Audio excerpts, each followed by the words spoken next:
지금 여론 지지도 정말로 믿으십니까? 의원님, 여론 너머의 목소리를 들으려고 노력하고 있고요. 늘 두려운 마음으로 하고 있습니다. 네. 자, 그 여론조사 결과라고 하는 게 늘 말씀하신 대로 겸허하게 이걸 새겨야 되는데 실제로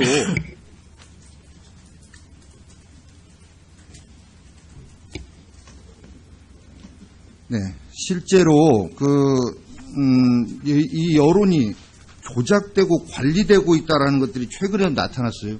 취임 100일 관련해서 그 즈음에 포털에 검색어 순위 1위가 고마워요 문재인, 2위가 문재인 우표, 3위가 문재인, 4위가 우체국이에요. 예? 우체국까지 다 관련된 거예요.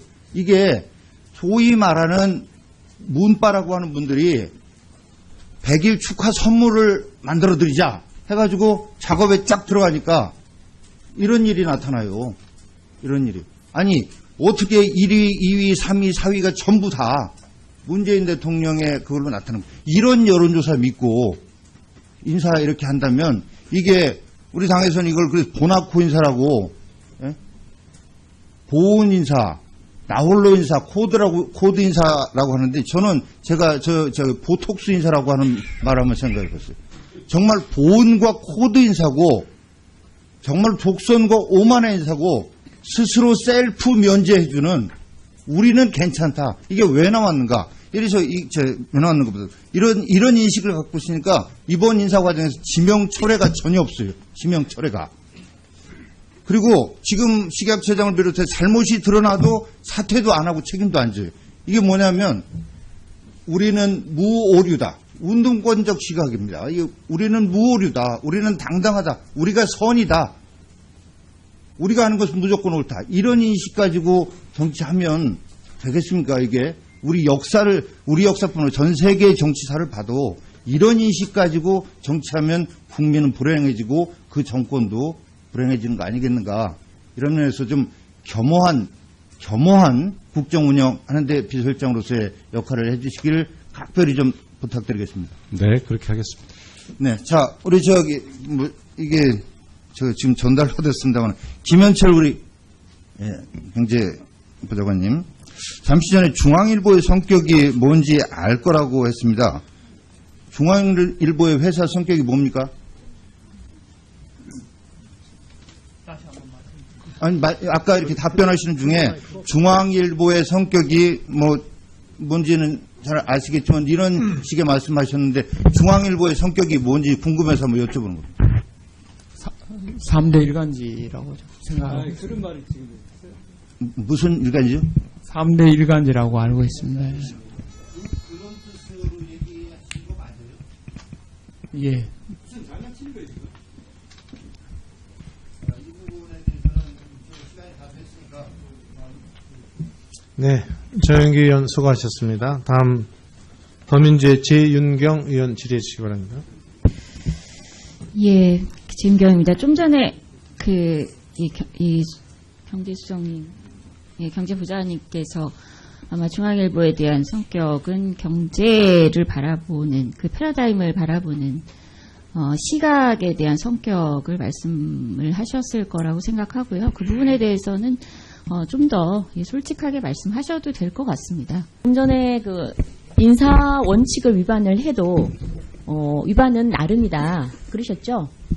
의원님 종합적으로 보고 있다고 말씀드렸습니다. 네, 네, 간단히 답변드리겠습니다. 예. 그럼 위장 전입을 어느 정도로 해야 나름인가요? 나름 문제없는 위장 전입인가요? 보니까 이제 의원님께서도 인사 과정 보셨겠지만 간단하게 해주세요. 자, 그러면 아파트에 위장 전입을 했는데 도시가스비 0원, 난방비 0원이라면 이거는 사람이 살았을까요? 안 살았을까요? 위장 전입인가요? 아닌가요? 나름 용인되는 건가요? 안 되는 건가요? 아니, 그러니까 제가 말씀드린 여쭤보는 겁니다. 어떻게 생각하십니까? 위장 전입, 그러니까 전입을 말씀을 했을 때 못하게 하셔서 제가 아니요, 대답을 못하고 하십시오. 있는데. 예, 난방비 제로일 때 어떻게 사람이 살았다고 생각하십니까? 예, 그게 행정적으로 그랬다면 누가 살았지 않았기 때문에 그랬겠죠. 네. 살았지 않았죠. 그러면은 위장 전입이죠. 주민등록법 위반이 여러 사례가 있다는 점을 이미 의원님께서 알고 계실 지금 거라고 상식에 생각합니다. 준해서 예. 답해주시면 될 것 같아요. 상식에 준해서. 그러니까요. 저희가 이제 사람이 살지 않았죠. 다양한 정말 다양한 주민등록법 위반이 있는데 그러니까 사람이 살지 않았으면 그럼에도 불구하고 전입신고가 있으면 주민등록법 위반이죠. 예. 네, 위장 전입이겠죠. 예, 예. 주민- 네, 살지 않았는데. 이제 국회에서 주민등록법 위반과 위장 전입을 자, 위장 이제 계속 전입에 대해서- 동의로 쓰실지는 국회에서 한번 논의해봐 주셨으면 합니다. 네. 네, 위장 전입이라고 저희는 생각을 하고요. 특히나 이 부분에 대해서는 우리 정병원 수석께서 이번 논란이 되니까 정의를 내려주셨습니다. 목적이 뭐냐에 따라서 논의하지 말고 일단 네. 2005년 청문회가 도입된 이후에 위장 전입을 한 것은 무조건 국무위원으로 배제를 해야 된다라고 가이드라인을 주셨고 말씀을 분명히 해주셨습니다. 이 정부 들어서. 그럴 경우에 위장 전입을 뭘로 볼 거냐를 제가 이제 아까 말씀드리고자 했던 것입니다. 네. 그러니까 내용은 예컨대 알고 계시죠? 유학을 가면서 자, 간단하게 부모 집에 했습니다. 네, 간단하게 주소를 뒀을 했습니다. 때도 이게 오늘 뭐 위장 제 전입이라고 주주리의 핵심은 아니니까요. 아까 위반도 나름이다라고 그렇게 그냥 고무줄 의원님, 원칙을 그런 취지가 아니고요. 계시니까 말씀. 제가 그래서 예를 드리면 자, 오늘 유학을 그리고 가면서 아까 권은희 의원님 네. 말씀 주신 것도 굉장히 아주 인수격으로 해석을 하시던데 제가 듣기로는 어떤 정부든지 어떤 시대를 막론하고 적폐라는 건 있습니다. 적폐는 반드시 네. 청산해야 됩니다. 청산을 해야 되고 우병우 출석을 요구했을 때 우병우 출석은 국정농단이기 때문에 출석을 해야 되고 인사 참사에 관해서는 출석을 안 해도 된다라는 취지로 말씀을 하셨는데요. 권은희 의원님 말씀은 제가 듣기로는 문정부가 이전 정부의 적폐를 청산하려고 나섰고 그랬다라면은 거기에 그 취지에 잘 맞추어서 출석을 하는 것이 맞지 않느냐라고 저는 들었습니다. 이 답변은 듣지 않겠습니다. 최근에 혹시 하루에 계란을 1살, 2살 나이가 24개, 그리고 성인이 126개의 계란을 먹어야만이 살충제 계란입니다. 살충제 계란을 먹어야만이 인체에 유해하다는 농림부와 식약처 발표는 들으셨죠? 못 들었습니까? 네. 네, 기네스북에서 볼 법한 일인데요. 지금 이런 살충제 계란 이만큼 먹는 사람은 통상 없습니다. 그래서 국민이 걱정할 일이 없겠습니까? 아닙니다, 의원님. 정도를 떠나서 국민들의 먹을거리는 이 작은 오점도 있어서는 안 된다고 생각합니다. 아마도 그 발표는 인체에 유해한 정도를 이야기한 좀 결이 다른 내용이 아니었나 그렇게 이해하고 있습니다. 그러니까 정부는 어떤 국민을 경우에도 안심시키기 국민의 위해서 먹을거리는 완전히 안전한 것을 추구해야 한다고 생각합니다. 국민을 안심시키기 위해서 한두 살짜리가 24개를 먹으면 위험하고 20개 먹으면 괜찮다. 아무튼 24개까지는 괜찮다. 잠깐만요. 의사협회에서 아, 한번 예, 발표했던 예, 예. 것으로 기억합니다만 의사협회를 줄을 세웠겠죠. 그렇게 했는데 그렇다고 해서 계란의 공포가 국민들이 살충제 계란에 대한 공포가 사라지는 것은 사실 아닙니다. 물론 아니죠. 네. 네, 그건 아시겠고요. 그리고 또 이 발표를 곧이곧대로 믿는 국민도 저는 없다고 봅니다. 왜냐하면 지금 현재 이 관련 또 전문가들의 의견은 다르기 때문입니다. 근데 저는 이런 국민들이 이렇게 기본적으로 믿지 못하고 불안에 떠는 근본적인 원인은 이런 먹거리 위기 관리에 첫 단추를 잘못 끼웠다고 생각을 합니다. 바로 유영진 식품의약품안전처장님의 이야기입니다. 지난 10일 유 처장께서는 기자간담회에서 국내산 달걀에 대해서 모니터링을 마무리하시죠.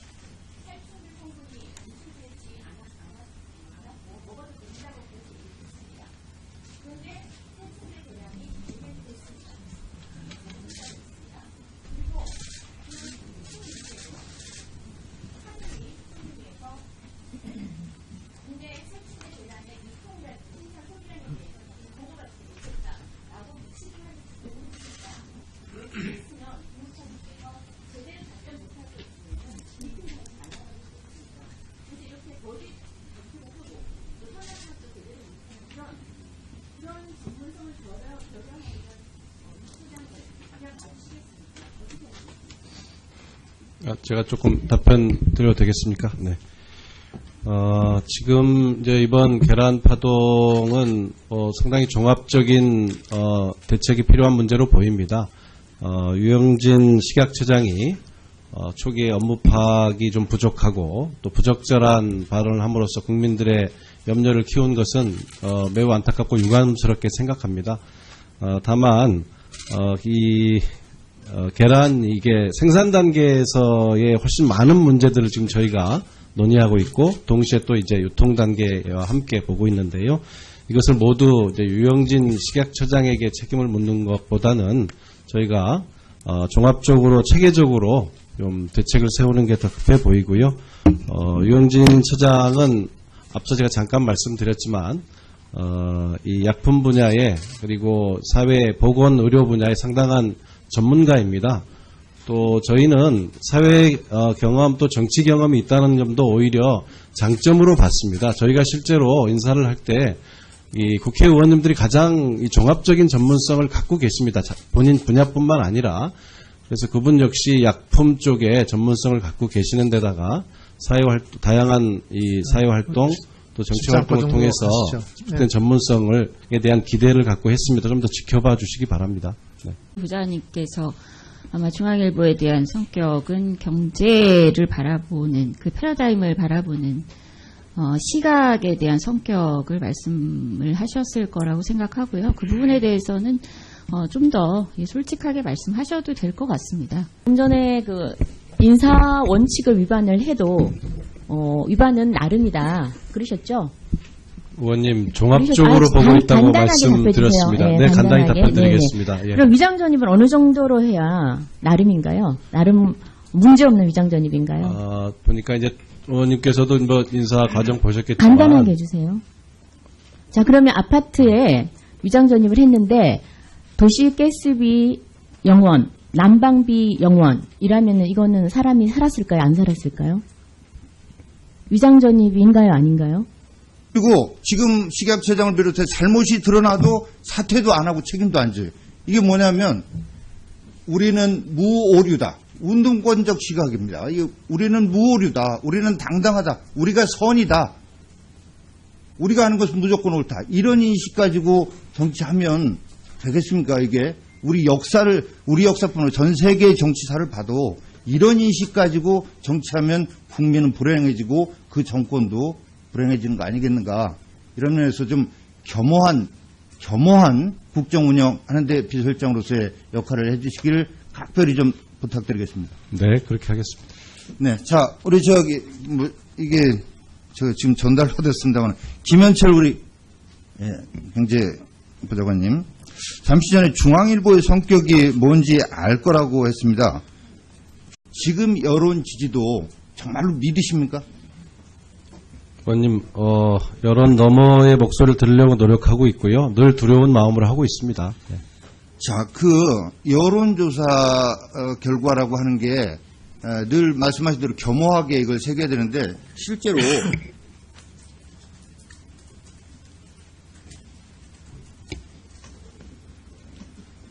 실제로 이 여론이 조작되고 관리되고 있다라는 것들이 최근에 나타났어요. 취임 100일 관련해서 그 즈음에 포털에 검색어 순위 1위가 고마워요 문재인, 2위가 문재인 우표, 3위가 문재인, 4위가 우체국이에요. 예? 우체국까지 다 관련된 거예요. 이게 소위 말하는 문바라고 하는 분들이 100일 축하 선물을 만들어드리자 해가지고 작업에 쫙 들어가니까 이런 일이 나타나요. 이런 일이. 아니 어떻게 1위, 2위, 3위, 4위가 전부 다 문재인 대통령의 그걸로 나타나는 거예요. 이런 여론조사 믿고 인사 이렇게 한다면 이게 우리 당에서는 이걸 보나코 인사라고 보온 인사, 나홀로 인사, 코드 인사라고 하는데 저는 제가 저 보톡스 인사라고 하는 말 한번 생각해봤어요. 정말 보온과 코드 인사고 정말 독선과 오만의 인사고 스스로 셀프 면제해주는 우리는 괜찮다. 이게 왜 나왔는가? 이래서 왜 나왔는 것보다 이런 인식을 갖고 있으니까 이번 인사 과정에서 지명 철회가 전혀 없어요. 지명 철회가. 그리고 중앙일보의 회사 성격이 뭡니까? 아니 아까 이렇게 답변하시는 중에 중앙일보의 성격이 뭔지는 잘 아시겠지만 이런 식의 말씀하셨는데 중앙일보의 성격이 뭔지 궁금해서 한번 여쭤보는 겁니다. 3대 일간지라고 생각합니다. 그런 말이 지금 무슨 일간지요? 3대 일간지라고 알고 있습니다. 그런 뜻으로 얘기하신 거 맞아요? 예. 무슨 장난치는 거예요 지금? 이 부분에 대해서는 시간이 다 됐으니까 네, 정영기 의원 수고하셨습니다. 다음 더민주의 재윤경 의원 질의해 주시기 바랍니다. 예, 진경입니다. 좀 전에 이 경제수석님, 예, 경제